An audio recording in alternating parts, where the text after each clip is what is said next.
शुभ संध्या प्यारो, आप देख रहे हैं धर्म सर और आज मैं प्रश्न उत्तर लेकर आया हूं काव्य खंड के पाठ दो का, जिस पाठ का नाम है सूरदास के पद। काव्य खंड पाठ 2 पाठ का नाम सूरदास के पद। तो सबसे पहले हम इसका प्रश्न उत्तर करेंगे और प्रश्न उत्तर देखने से पहले सूरदास का जन्म कब हुआ था, कहाँ हुआ था, इनके जीवन परिचय के बारे में पढ़ते हैं, इनके जीवनी के बारे में देखते हैं। सबसे पहले इनका लेखक परिचय देख लेते हैं। लेखक परिचय देखने के बाद हम लोग प्रश्न उत्तर पाएंगे। लेखक परिचय देखना काफ़ी ज़रूरी है, इसमें से काफ़ी क्वेश्चन पूछता है एग्जाम में से, लेखक परिचय में से भी। तो आइए सबसे पहले देखते हैं लेखक परिचय। ठीक है, तो लेखक परिचय का सबसे पहला जो है क्लास, ये लेखक परिचय का देखिए, ये है लेखक परिचय। सूरदास का जन्म कब हुआ था, कहाँ हुआ था। इसके बाद दूसरा जो है, इनके बारे में जो ऑब्जेक्टिव देखना है आप सबको, ऑब्जेक्टिव पर ध्यान दीजिए। देखिए सबसे पहले लिखा गया कि पाठ बराबर कितना, पाठ कितना है, 2 है। उसके बाद पाठ का नाम क्या लिखा हुआ है, पाठ का नाम है सूरदास, यानी वहाँ होगा सूरदास के पद। और रचनाकार कौन है, सूरदास है। रचनाकार भी कौन है, सूरदास है। उसके बाद आगे हैं कि अगला टॉपिक 1 नंबर टॉपिक। अब 1 नंबर टॉपिक पर ध्यान देना है कि सूरदास का जन्म अनुमानतः 1478 ईस्वी में दिल्ली के निकट सिही नामक ग्राम में हुआ था। कहने का मतलब इनके जन्म के बारे में कन्फर्म पता नहीं दिया गया है, कब हुआ था ये कन्फर्म पता नहीं चला है, इसीलिए अनुमानतः बताया जा रहा है कि 1478 ईस्वी में हुआ होगा। दिल्ली के पास में एक गांव है जिसका नाम है सिही गांव, सिही नामक गांव, उसी सिही नामक गांव में इनका जन्म हुआ था। अगला टॉपिक ऑब्जेक्टिव, ये 2 नंबर देखिए, 2 नंबर ऑब्जेक्टिव कि सूरदास का निवास स्थान वृंदावन था। सूरदास का निवास स्थान वृंदावन एवं परसोली ग्राम में और ब्रज क्षेत्र के गौ घाट में था। मतलब इनका निवास स्थान कहाँ रहते थे, तो ये रहते थे वृंदावन में, उसके बाद परसोली नामक गांव में, और उसके बाद गौ घाट में रहते थे। अगला 3 नंबर ऑब्जेक्टिव क्या है कि सूरदास का अभिरुचि क्या था। तो देखना है कि सूरदास का अभिरुचि पर्यटन मतलब घूमना था, सत्संग करना था, सत्संग में जाना था, और कृष्ण भक्ति करना था, और बैराग में अपना जीवन बिता रहे थे। अपनी क्या कर रहे थे, इनका अभिरुचि बैराग रहना था कि हम शादी ब्याह ना करेंगे, अकेला रहेंगे।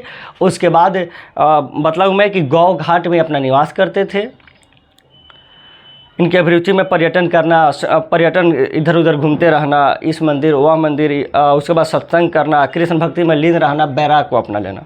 उसके बाद 4 नंबर टॉपिक देखिए। 4 नंबर टॉपिक कह रहा है कि सूरदास के दीक्षा गुरु महाप्रभु बल्लभाचार्य थे। ज़्यादा इंपॉर्टेंट क्वेश्चन है, ये पूछता है कि सूरदास के दीक्षा गुरु कौन है, तो महाप्रभु बल्लभाचार्य बताइएगा। उसके बाद अगला टॉपिक देखते हैं हम लोग, 5 नंबर टॉपिक कि सूरदास का दीक्षा काल 1509 से 1510 था। ये भी अनुमानता था, वे अपनी पढ़ाई कब किए थे, इनको दीक्षा कब मिला, तो इनकी दीक्षा 1509 से 1510 के करीब मिला होगा। ठीक है, और यह भी अनुमानता बताया जा रहा है। उसके बाद 6 नंबर टॉपिक देखते हैं कि सूरदास जन्म से अंधे थे। सूरदास ऑब्जेक्टिव के तौर पे वृत्ति में याद रखिएगा, सूरदास जन्म से अंधे थे, परंतु मृदुल विनम्र था। उसके बाद भावुक थे और अंतर्मुखी भी थे। स्वभाव के विरक्त एक महात्मा थे, ये अंतर्मुखी थे, सबसे पहले ही समझिए। और स्वभाव से विनम्र थे, शांत रहना, किसी से शांत रहना। अंतर्मुखी मतलब कि अपना दुख भी किसी को नहीं बताना, अपने में खुश रहना। उसके बाद 7 नंबर टॉपिक आ रहा है कि सूरदास के अनेक कृतियाँ हैं। तो कृतियाँ याद करके रखना पड़ता है, एग्जाम में पूछता है कि इनमें से एक सूरदास की कृति है, कृति हमेशा याद रहनी चाहिए। तो इनकी कृतियाँ क्या है सूरदास की, इन सूरदास की कृतियाँ को देखते हैं।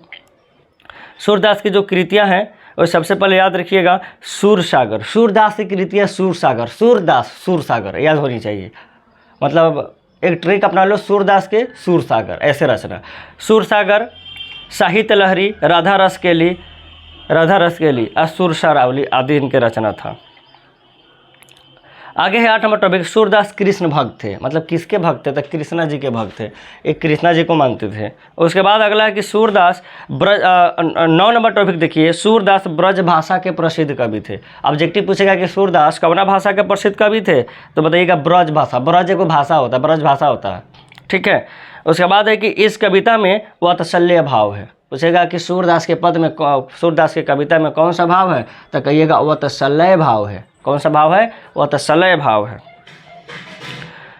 उसके बाद अगला टॉपिक है 11 नंबर कि वात्सल्य के विश्व में अद्वितीय कवि सूरदास है। इस बात को समझिए कि वात्सल्य रस मतलब वात्सल्य जो रस होता है, वात्सल्य रस के पूरे दुनिया भर में इकलौता सूरदास कवि थे जो सबसे बेहतर कविता लिखने का कार्य करते थे। इसके जैसा दुनिया में कोई कवि नहीं हुआ। ठीक। उसके बाद 12 नंबर टॉपिक देखिए कि सूरदास कृष्णाश्रय धारा के कवि है। मतलब भक्ति काल को 2 भागों में बांटा गया, सगुण और निर्गुण। तो निर्गुण को भी 2 भागों में बांटा गया, रामाश्रय और कृष्णाश्रय। तो कृष्णाश्रय भक्त कवि है, एक कृष्ण के कवि थे, भक्ति काल के कृष्णा भक्त कवि। उसके बाद 13 नंबर टॉपिक कृष्ण नंद की गोद में, नंद उनके बाबा उनके पिता के बारे में बोल रहे हैं कि कृष्ण नंद की गोद में बैठकर भोजन कर रहे हैं। क्वेश्चन अगर आए कि कृष्ण किसकी गोद में बैठकर भोजन कर रहे थे? नंद बाबा के गोद में। किसके गोद में? नंद बाबा के। उसके बाद अगला टॉपिक देखिए 14 नंबर प्रथम पद में कृष्ण को भोर होने की सूचना दी जा रही है। इसमें 2 पद है, कल बताए थे जब इनके बारे में पढ़ा था कि एक पहला पद एक दूसरा पद। ठीक। तो दोनों पद में पहला पद में कृष्ण को यह बताया जा रहा है कि सूचना दिया जा रहा है कि बेटा प्यारे लाडलू कृष्ण सुबह हो चुका है, अब जग जाओ। उसके बाद सूरदास के 15 नंबर टॉपिक देखिए कि सूरदास हिंदी साहित्य के भक्ति काल के कवि है। ये तो कल भी हम बताए थे इससे पहले वाले क्लास में। और उसके बाद 16 नंबर क्वेश्चन है कि सूरदास को कृष्ण की जूठन की भूख है। सूरदास जो कवि है, जो 2 चैप्टर में जो सूरदास है, इनको किस चीज़ की भूख है? तो कृष्ण के भक्ति के भूख है। ठीक है, या कृष्ण के जूठन की भूख है। तो लास्ट में 2 नंबर पद में क्या कहते हैं? पहला पद और दूसरा पद में कहते हैं कि जब नंद बाबा कृष्ण को भोजन करा देते हैं तो कहते हैं कि कम से कम जो जूठन है वो जूठन ही हमको दे दीजिए। ठीक है। उसके बाद अगला टॉपिक देखिए आप लोग 17 नंबर कछुक का खात कछुक धरनी गिरावत, कछु खात कछु धरनी गिरावत में ऐसे लिख लीजिएगा। अनुप्रास अलंकार है। पूछेगा कछु का खात कछु धरनी गिरावत देखत नंद रनिया, इसमें कौन सा अलंकार है? तो कहिएगा अनुप्रास अलंकार है। कितना नंबर? 17 नंबर। 18 नंबर था। 19 नंबर देखिए सूरदास पुष्टि मार्ग में दीक्षित हुए। सूरदास किस मार्ग में दीक्षित हुए? तो पुष्टि मार्ग में। तो लेखक परिचय समाप्त हुआ। उम्मीद है कि आप लेखक परिचय बहुत ही बेहतर तरीक़ा से कल और आज दोनों मिलाकर बहुत बेहतर तरीक़ा से आपको याद हो गया होगा। आप कलम या कॉपी उठाकर आप इसको तैयार भी करते चलिए, फेयर बनाइए। ठीक है। उसके बाद हम चलते हैं प्रश्नोत्तर की ओर, देखते हैं प्रश्नोत्तर को। हाँ, सबसे पहले देखिए कि इसमें कितना प्रश्नोत्तर है। तो हम सबसे पहले आपको प्रश्नोत्तर दिखाना चाहते हैं। देखिए प्रश्नोत्तर अभ्यास पद के साथ कितना है? 1 2 3 4 5 में 3 क ख ग और 6 नंबर, जिनमें से हम आप सबको VBA तैयार कराना चाहते हैं एग्ज़ाम के दृष्टिकोण से जो महत्वपूर्ण है। तो आज हम सब प्रश्नोत्तर मात्र 1 2 3 5 के क और 6 नंबर जानेंगे। 6 नंबर का उत्तर बताने समझाने वाले हैं। यही VBA है। कौन? 1 2 3, उसके बाद 5 के क और 6, मतलब 3 2 5 क्वेश्चन तैयार करो। बाकी सारी क्वेश्चन कितना है?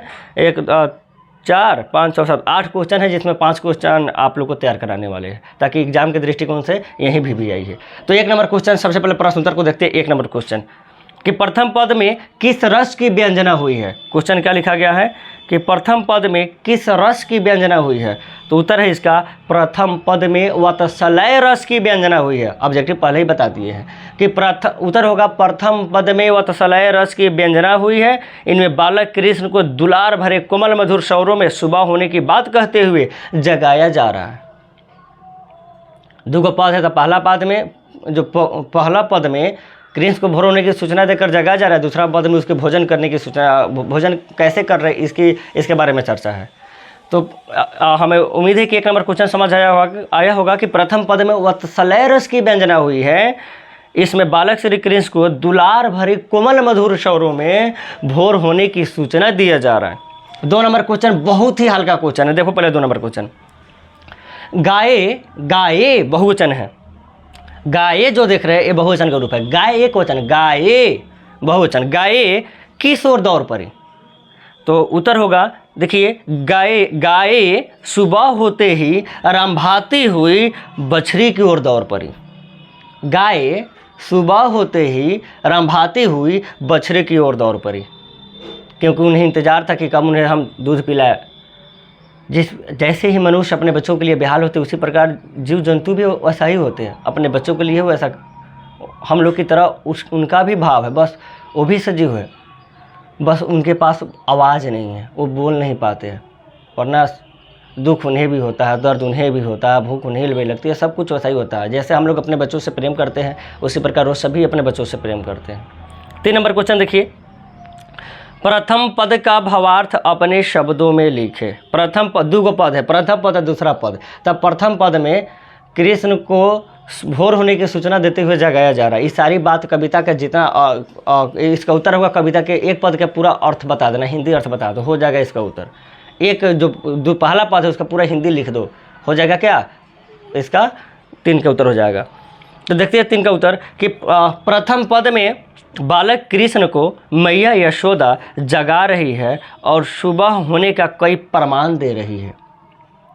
जैसे कमल का फूल खिल गए हैं, मुर्गा एवं चिड़ियों की आवाज़ सुनाई देने लगी है, गाय रंभाती हुई बछड़े की ओर दौड़ने लगी है, चंद्रमा मलिन और सूर्य प्रकाश फैला दिया है। समझ आया? आइए 5 के क देखते हैं। अब 5 के क क्वेश्चन क्या है कि काव्य सौंदर्य स्पष्ट करें। अब पहला क्वेश्चन है कि कछु खात कछु धरन गिरावत छवि निरखती नंदरनिया, इसका भाव स्पष्ट, काव्य स्पष्ट करना है। तो इसका उत्तर देखिए अब कि 5 नंबर का पूछता है, जब भी पूछता है आप 5 नंबर का, इन्हें याद रखिएगा, इन्हें लिखने का ढंग होना चाहिए, रटने से कोई फायदा नहीं है। इन्हें कैसे लिखोगे कि प्रस्तुत पंक्ति हमारी हिंदी पाठ्य पुस्तक दिगंत भाग 2 की सूरदास के पद से संकलित है, जिसमें सूरदास बालक कृष्ण को वर्णन करते हुए लिखते हैं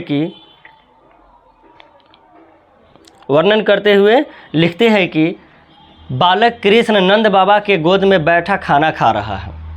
खाते समय खाते कुछ धरती पर गिराते हैं।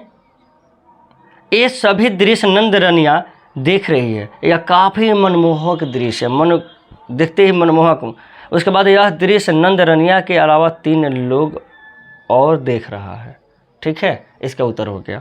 उसके बाद लास्ट में एक मात्र क्वेश्चन करेंगे 6 नंबर, जिसका क्वेश्चन है सापा इम्पोर्टेंट क्वेश्चन, बहुत इम्पोर्टेंट, कि कृष्ण खाते समय क्या क्या करते हैं। ये तो आपको भी पता है। तो जैसे कृष्ण खाते समय कुछ खाते हैं, कुछ धरती पर गिराते हैं, वे अपने हाथ में ही दही का पात्र लेना चाहते हैं, खाते समय दही मीठा मक्खन आदि मुंह पर लगा लेते हैं। ठीक है, ये भी एक क्वेश्चन है। 6 हम यहाँ तक समाप्त कर दिए। अगर इस क्वेश्चन का उत्तर सबसे बेहतर आपको समझ तब आएगा जब आप जाकर प्रश्न उत्तर कल का पूरा भावार्थ देखोगे। कल डिस्क्रिप्शन में लिंक दिया गया है, सूरदास के पद का पहले जो नहीं देखे वो भावार्थ देख लीजिए, इसका अर्थ समझिए, उसके बाद प्रश्न उत्तर देखिए। ठीक है, मिलते हैं नेक्स्ट चैप्टर में फिर। खुश रहिए, स्वस्थ रहिए, मस्त रहिए। जय हिंद, जय भारत।